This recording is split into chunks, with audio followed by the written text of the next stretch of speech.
ఇప్పుడు నేను నందు కోసం మా ఇంటికి ఎవరు వచ్చారంటే మా బుల్లి నందు వచ్చాడు. మా నందు కోసం నేను ఏం చేస్తున్నానంటే పొటాటో ఫ్రై చేస్తున్నాను, నందుకి ఇష్టమని.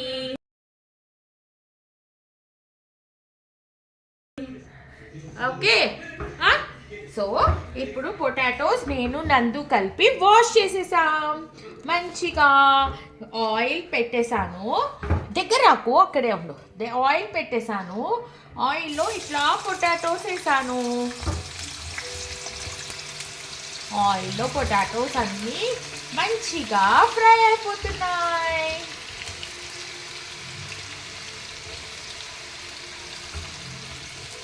చూసారా ఎంత బాగా ఫ్రై అవుతున్నాయో? మా నందుకి పొటాటో ఫ్రై అంటే చాలా చాలా ఇష్టం అన్నమాట. అందుకని వాళ్ళ అమ్మక్కని అడిగాడు. అడిగితే నందు కోసం అమ్మక్క పొటాటో ఫ్రై చేస్తుంది.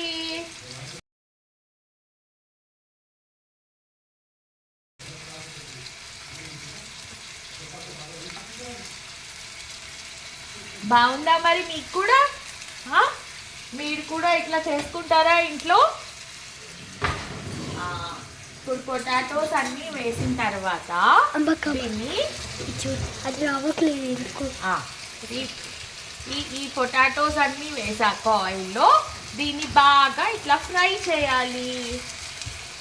ఇట్లా ఫ్రై చేస్తూ చేస్తూ ఉండాలి. అప్పుడు ఒక 10 minutes దీన్ని ఇట్లా పక్కన పెట్టేస్తే అవి బ్రౌన్ కలర్లో ఫ్రై అయిపోతాయి.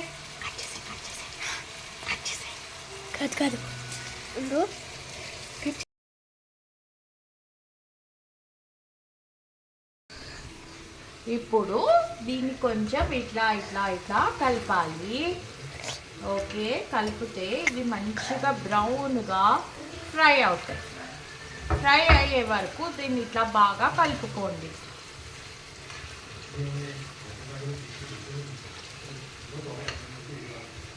మా నందు కోసం ఇంకొంచెం సేపట్లో వేడి వేడిగా పొటాటో ఫ్రై తయారైపోతుంది.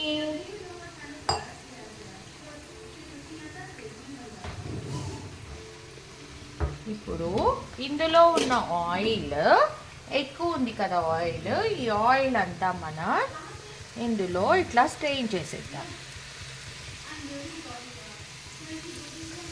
ఎందుకు అట్లా చేస్తున్నావు అమ్మక్క? ఆయిల్ ఎక్కువ ఉంది కదా, చాలా ఆయిల్ ఉంది కదా. ఓకే ఓకే, కొంచెం ఆయిల్ ఉండాలా?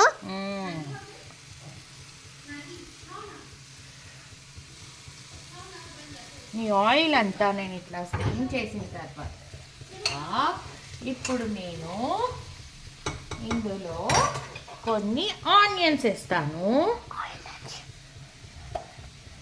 ఓకే, ఇందులో ఆనియన్స్ వేసేసిన తర్వాత కొంచెం సాల్ట్ వేస్తాను. చూసారా నేను ఎంత సాల్ట్ వేస్తున్నానో? ఇలా రుచికి తగ్గంత సాల్ట్ వేస్తున్నాను. తర్వాత ఇందులో కొంచెం టర్మరిక్ కూడా వేస్తున్నాను. ఓకే, ఇప్పుడు దీన్ని కొంచెం సేపు ఇట్లా కలిపేస్తాను.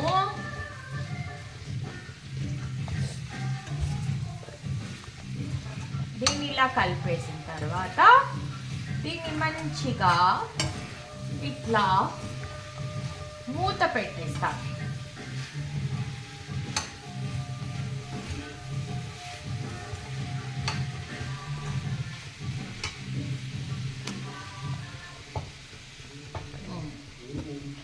దీన్ని ఇప్పుడు ఇట్లా మంచిగా మూత పెట్టేసి